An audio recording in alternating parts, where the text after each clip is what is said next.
Bienvenue pour cette nouvelle séquence des paroles de la vie éternelle avec Marc Joseph. Nous sommes aujourd'hui le 15 septembre 2023. 15 septembre 2023, encore un jour de grâce avec Jésus-Christ. Pas de panique, c'est un jour de grâce.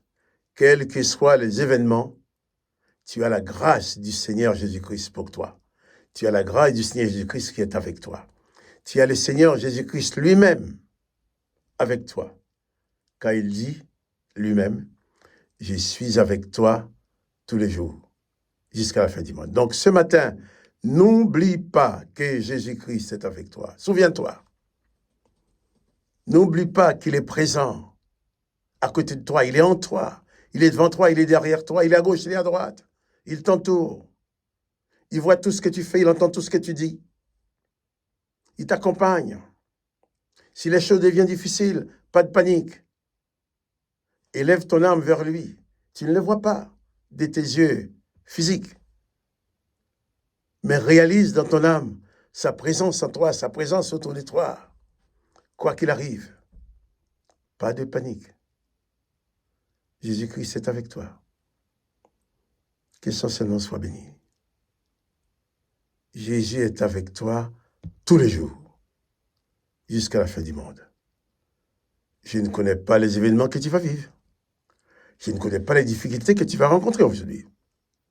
Mais je sais fermement que Jésus-Christ est avec toi. Donc, souviens-toi que tu n'es pas seul dans les difficultés. Souviens-toi que tu n'es pas seul dans la joie. Souviens-toi que tu n'es pas seul dans la tristesse. Souviens-toi que tu n'es pas seul, quelles que soient les circonstances. Jésus-Christ est avec toi. Souviens-toi et n'oublie pas. Jésus a même dit, je suis avec toi tous les jours jusqu'à la fin du monde. Donc, autant que le monde existe, autant Jésus-Christ est avec toi. Parce que si un jour le monde n'existe plus, Jésus-Christ ne sera plus avec toi dans le monde, mais toi, tu seras avec lui dans son royaume. Quand Jésus-Christ vient dans ta vie, tu restes lié avec lui pour l'éternité. C'est pourquoi il dit, celui qui croit en moi vivra éternellement. Et toi qui crois en Jésus, tu portes en toi la vie éternelle. Parce que tu es sur la terre avec Jésus qui t'accompagne. Quand tu quitteras la terre, tu seras dans l'éternité encore avec Jésus-Christ. Que le nom de Jésus-Christ soit béni. Nous allons continuer la lecture dans l'évangile de Marc, chapitre 14. Nous avons vu hier comment les gens cherchaient tous les moyens pour accuser Jésus avec des faux témoignages. Mais ils n'en ont pas trouvé. Ils ont essayé d'en inventer, mais ça ne collait pas. Parce que Jésus n'avait jamais rien fait de mal. Il n'avait jamais rien fait qui méritait la mort. Lisons à partir du verset 60. Alors, les souverains sacrificateurs s'élevant au milieu de l'assemblée interrogea Jésus et dit, « Ne réponds-tu rien? Qu'est-ce que ces gens déposent contre toi? » Jésus garda le silence et ne répondit rien. Le souverain sacrificateur l'interrogea de nouveau et lui dit, « Es-tu le Christ, le Fils du Dieu béni? » Jésus répondit, « Je le suis.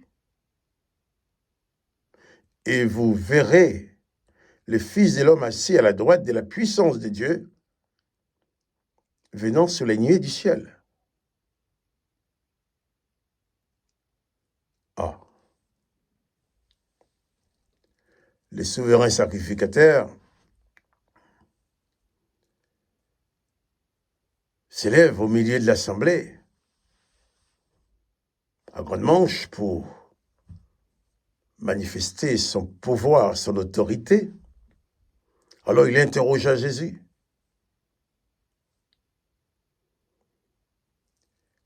Dit à Jésus, ne réponds-tu rien? Qu'est-ce que ces gens déposent contre toi? Évidemment, les gens déposent leurs mensonges qui n'ont ni pied ni tête. Et même à la question du souverain sacrificateur, Jésus ne répond même pas. Jésus garde le silence. Et quelquefois, devant les paroles insensées que les gens vont prononcer contre toi, des fausses accusations ou des paroles, des injures, choses comme ça, nous devons savoir comme Jésus gardait le silence. Quand nous essayons d'ouvrir notre bouche pour participer à certaines conversations, nous risquons de nous polluer par l'esprit qui a derrière ces conversations-là. Mais seulement, lorsque le souverain sacrificateur va poser à Jésus une vraie question, Jésus va répondre. Le souverain sacrificateur l'interrogea de nouveau et lui dit, « Es-tu le Christ, le Fils du Dieu béni ?» Alors Jésus répond, « Je le suis. Et vous verrez le Fils de l'homme assis à la droite de la puissance de Dieu et venant sur les nuées du ciel. » Jésus répond, parce qu'il y a une vraie question. Es-tu le Fils de Dieu? Jésus est le Fils de Dieu. Il dit la vérité. Alors, face à cette vérité, le souverain sacrificateur déchira ses vêtements et dit, « Qu'avons-nous encore besoin des témoins? Vous avez entendu les blasphèmes. Que vous en semble? » Tous les condamnèrent comme méritant la mort.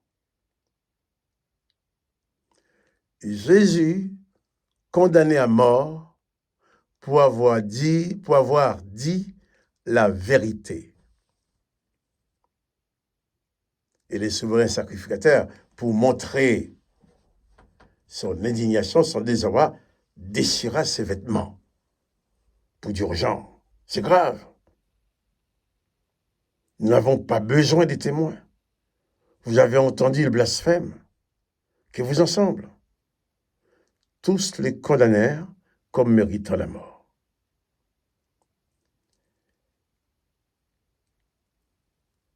Comment agir face aux faux témoins? Surtout quand ces faux témoins sont les autorités les plus élevées.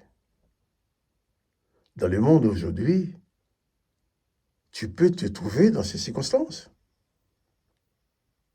Tu peux trouver des gens ayant autorité qui témoignent contre toi. Tu peux trouver des gens ayant autorité qui se dressent contre toi.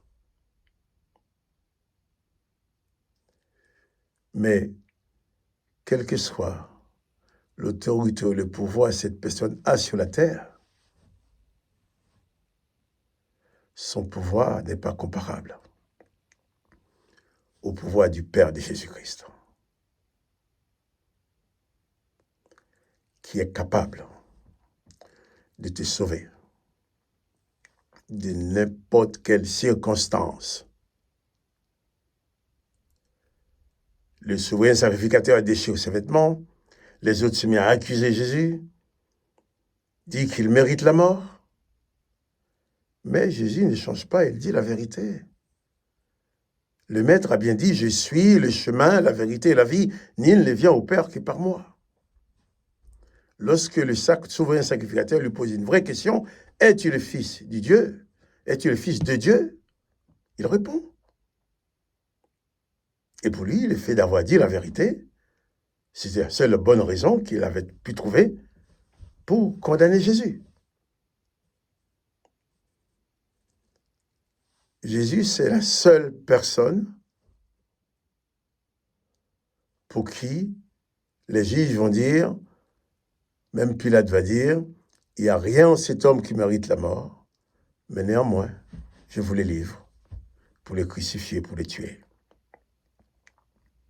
Nous avons devant nous ces modèles. Jésus-Christ est notre maître, notre modèle, nous sommes ses disciples.